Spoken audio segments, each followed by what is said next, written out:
पिता पुत्र पवित्रात्मा नाम रे आमेन। आपण मान समस्त को जय जेसु। आमे प्रार्थना करिबा।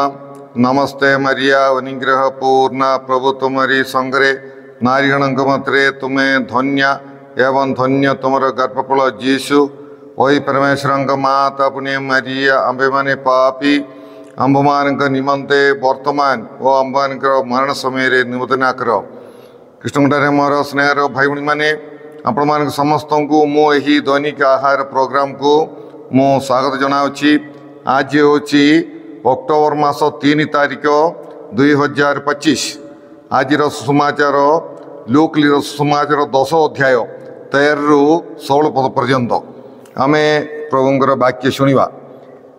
हे कोराजिन तोते धिक, हे बेत्सैदा तोते धिक, कारण तुम मध्य जो वैलौकिक कर्म मान करागला से सबू जदि तीर और सीदोन रे करा जाई थांदा तबे बहु आगरु सेमाने चोट वस्त्र पिंधि भस्म बलि वनिताप करिथांदे।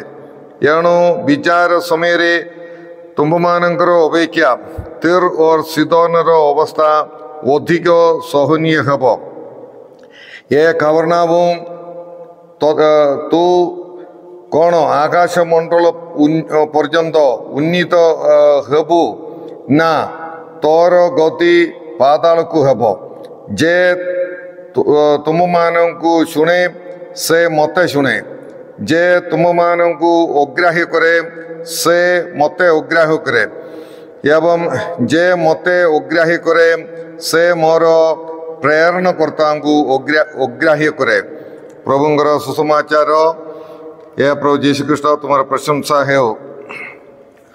कृष्णटारे मोर स्नेहर भाई भाई मैंने प्रभु जीशु ख्रीष्ट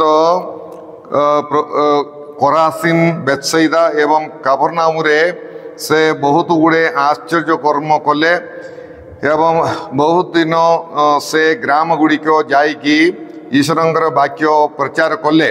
किंतु जीशु आज कहते यही आश्चर्य कर्म गुड़िक देखी यही वाक्य गुड़िक शुणी यही ग्रामवासी माने समाने मन परिवर्तन कले नहीं बोलिकी प्रभु जीशु ख्रीष्ट कहते।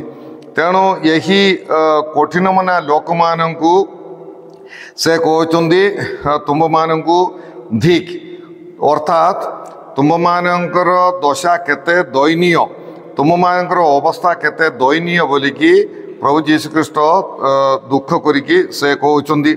जीशु यही मन परिवर्तन न करिवा से ग्रामवासी मानकर अवस्था को से भाविकी से दुख प्रकाश करिसेंती। तेणुक से कहते तुम मानू धिक बोलिकी। आउ जीशु समान को कहते जे तुमठारे जो आश्चर्य कर्म गुड़िक करा जाइथिला एवं जो शिक्षा तुम्हें शुणिल ताहा आउ तीर और सीदोन रे जदि घटिता ताले सेमाने भस्म बलि सेमाने समस्ते मन परिवर्तन करिथांदे बोलिकी से कहते। ये आमे समस्ते आमे बुझा पड़ो यही कोरासिन बेत्सैदा एवं कफरनाहूम यही तीनोटी ग्राम जिहुदी माने बास करितिबा ग्राम गुड़िक आउ तीर एवं सीदोन यह हूँ विजातीय ग्राम गुड़िक। तेणुक प्रभु जीशु ख्रीष्ट कौन कहते यही त्राणकर्ता अपेक्षा रहिथिबा एवं ईश्वर निजर लोक जिहुदी माने बास करिथिबा यही ग्राम गुड़िक जीशु जाइकी कार्य कले मध्य सेमाने मन परिवर्तन कले नहीं। तुम्हें विजातीय मान तुमर अवस्था दयनीय बोलिकी प्रभु जीशु ख्रीष्ट से कहते। आउ यही तीर एवं सीदोन लोक माने मंद कार्य गुड़िक कले एवं सेमानंकर मंद कार्य जोगु यही ग्राम गुड़िक ध्वंस होगा। आउ से ग्राम गुड़िक रोला नहीं। आउ जीशु कहते जदि जीशु सही कफरनाहूम बेत्सैदा एवं କରାସିନ୍ ରେ ଯେଉଁ କାର୍ଯ୍ୟ ଗୁଡ଼ିକ କରିଥିଲେ ଆଉ ଯେଉଁ ଶିକ୍ଷା ଗୁଡ଼ିକ ଦେଇଥିଲେ ତାହା ଯଦି ତୀର ସିଦନରେ ଯଦି କରିଥାନ୍ତେ ତାହେଲେ ସେମାନେ ମନ ପରିବର୍ତ୍ତନ କରିଥାନ୍ତେ।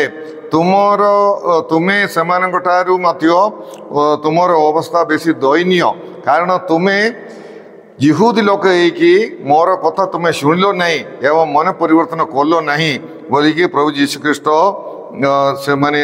ସେମାନଙ୍କୁ କହୁଛନ୍ତି। ଆଉ ଯୀଶୁଙ୍କର ଶିକ୍ଷା ଯେଉଁମାନେ ଶୁଣିଛନ୍ତି ସେମାନେ ଯୀଶୁଙ୍କର ଶିକ୍ଷା ଯେଉଁମାନେ ନ ଶୁଣିକି ପାପ କରନ୍ତି ସେମାନଙ୍କର ଅବସ୍ଥା ସହନୀୟ ବୋଲିକି ପ୍ରଭୁ ଯୀଶୁଖ୍ରୀଷ୍ଟ କହିଛନ୍ତି। କାରଣ ସେମାନଙ୍କୁ ନୀତି ନିୟମ ଜାଣିନାହାନ୍ତି, ଯୀଶୁଙ୍କର ନିୟମକୁ ସେମାନେ ଶୁଣି ନାହାନ୍ତି, ସେମାନେ ପାପ କଲେ ତାହା ସହନୀୟ।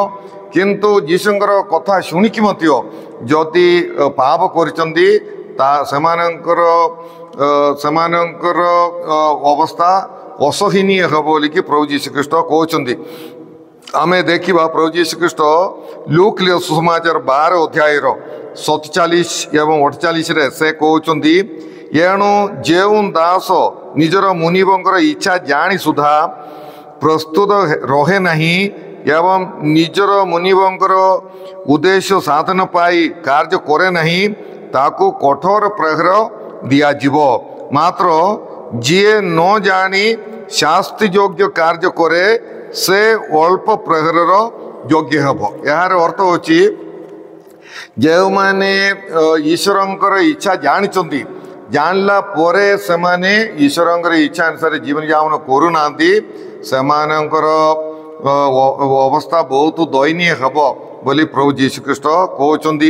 ଯେଉଁମାନେ ଈଶ୍ୱରଙ୍କର ବାକ୍ୟ ଶୁଣି ନାହାନ୍ତି ସେମାନଙ୍କର ଅବସ୍ଥା ସହନୀୟ ହେବ ବୋଲି ପ୍ରଭୁ ଯୀଶୁଖ୍ରୀଷ୍ଟ କହୁଛନ୍ତି। ତେଣୁକରି ଆମ୍ଭେମାନେ ସମସ୍ତେ ସତର୍କରେ ଆମେ ଜୀବନଯାପନ କରିବାର ଅଛି। ଯୀଶୁ ଆଉ ଥରେ ସେ କାପରନାଉମର ବିଷୟ କହୁଛନ୍ତି, କାପରନାଉମ ତୁମେ ଆକାଶ ପର୍ଯ୍ୟନ୍ତ ତୁମେ ଉତ୍ତୋଳିତ ହେଉଛ କିନ୍ତୁ ତୁମେ ପାତାଳ ପର୍ଯ୍ୟନ୍ତ ତୁମେ ଖସି ପଡ଼ିବ ବୋଲିକି ପ୍ରଭୁ ଯୀଶୁଖ୍ରୀଷ୍ଟ ସେମାନଙ୍କୁ ସତର୍କବାଣୀ ଦିଅନ୍ତି। କାରଣ ବହୁବାର ଯୀଶୁଙ୍କର ହେଡ଼କ୍ୱାର୍ଟର ଥିଲା କାପରନାଉମ। ଯୀଶୁ ବହୁବାର କାପରନାଉମକୁ ଯିବାର ଏବଂ ସେଇଠି ବହୁବାର ଶିକ୍ଷା ଦେବାର ଏବଂ ଅଳ୍ପ କେତେକ ଆଶ୍ଚର୍ଯ୍ୟ କର୍ମ ଗୁଡ଼ିକ ମଧ୍ୟ କାପରନାଉମରେ ସେ କରିଥିଲେ। ଏହା ବାଦେ ସେମାନେ ମନ ପରିବର୍ତ୍ତନ କଲେ ନାହିଁ ବୋଲିକି ପ୍ରଭୁ ଯୀଶୁଖ୍ରୀଷ୍ଟ ସେମାନଙ୍କ ଉପରେ ଦୁଃଖ ପ୍ରକାଶ କରିଛନ୍ତି। ଆଉ ସେମାନେ ମଧ୍ୟ ବିଚାରିତ ହେବେ ବୋଲିକି ପ୍ରଭୁ ଯୀଶୁଖ୍ରୀଷ୍ଟ କହୁଛନ୍ତି। ବିଚାର ଦିନରେ ତୁମର ଅବସ୍ଥା ଦୟନୀୟ ହେବ ବୋଲିକି ପ୍ରଭୁ ଯୀଶୁଖ୍ରୀଷ୍ଟ କହୁଛନ୍ତି। ଆଉ ସେ ପ୍ରଚାରକମାନଙ୍କର ବିଷୟରେ ସେ କହୁଛନ୍ତି, ଯେଉଁମାନେ ତୁମମାନଙ୍କର କଥା ଶୁଣନ୍ତି ସେମାନେ ମୋର କଥା ଶୁଣନ୍ତି, ଆଉ ମୋର କଥା ଯେଉଁମାନେ ଶୁଣୁଛନ୍ତି ସେମାନେ ମୋର ପ୍ରେରଣକର୍ତ୍ତାଙ୍କର କଥା ଶୁଣୁଛନ୍ତି, ମାନେ ସ୍ୱର୍ଗୀୟ ପିତାଙ୍କର କଥା ଶୁଣୁଛନ୍ତି। ତେଣୁକରି ଆମେ ଆମର ପ୍ରଚାରକମାନଙ୍କର କଥା, ଫାଦରମାନଙ୍କର କଥା, ଯେ କେହି ଆମକୁ ମଣ୍ଡଳୀ ତରଫରୁ ଆମକୁ ସୁସମାଚାର ପ୍ରଚାର କରୁଛନ୍ତି ସେମାନଙ୍କର କଥାକୁ ଆମେ ଯୀଶୁଙ୍କର କଥା ବୋଲିକି, ସ୍ୱର୍ଗୀୟ ପିତାଙ୍କର କଥା ବୋଲି ମାନିକି ଗୁରୁତ୍ୱ ଦେଇ ଆମେ ସେଇ ବାକ୍ୟକୁ ମନୋଯୋଗରେ ଆମେ ଶୁଣିବାର ଅଛି ଏବଂ ସେ ବାକ୍ୟ ଅନୁସାରେ ଆମେ ଜୀବନକୁ ପରିବର୍ତ୍ତନ କରି ଆମେ ଗୋଟିଏ ନୂତନ ମାନେ ସେ ବାକ୍ୟ ଅନୁସାରେ ଆମେ ଜୀବନଯାପନ କରିବା ପାଇଁ ଆମେ ସମସ୍ତେ ଚେଷ୍ଟା କରିବାର ଅଛି ବୋଲିକି ପ୍ରଭୁ ଯୀଶୁଖ୍ରୀଷ୍ଟ ଆମ ସମସ୍ତଙ୍କୁ ଗୋଟିଏ ସତର୍କବାଣୀ ପ୍ରଦାନ କରିଛନ୍ତି। ତେଣୁ ପ୍ରିୟ ଭାଇ ଭଉଣୀମାନେ, ଆମ୍ଭେମାନେ ଏହି କାପରନାଉମ ଏବଂ ସେହି ଗ୍ରାମ ଗୁଡ଼ିକ ବେଥସାଇଦା, କୋରାସିନ୍ ଏବଂ କାପରନାଉମ ସେହି ଗ୍ରାମ ପରି ନ ହେଇକି ଆମେ ଈଶ୍ୱରଙ୍କର ବାକ୍ୟକୁ ମନୋଯୋଗରେ ଶୁଣିକି ଆମେ ମନ ପରିବର୍ତ୍ତନ କରିବା ପାଇଁ ଆମେ ସମସ୍ତେ ଚେଷ୍ଟା କରିବା। ଯୀଶୁ କହନ୍ତି, ଯେଉଁମାନେ ବାକ୍ୟ ଶୁଣି ମନ ପରିବର୍ତ୍ତନ କରୁନାହାନ୍ତି ସେମାନଙ୍କର ଅବସ୍ଥା କେତେ ସହନୀୟ। ଏହା ଆମ ପାଇଁ ଗୋଟିଏ କେତେ ଦୟନୀୟ बोलिकी प्रभु जीशु ख्रीष्ट कहती जो मैंने ईश्वर वाक्य शुणी मन परिवर्तन करूना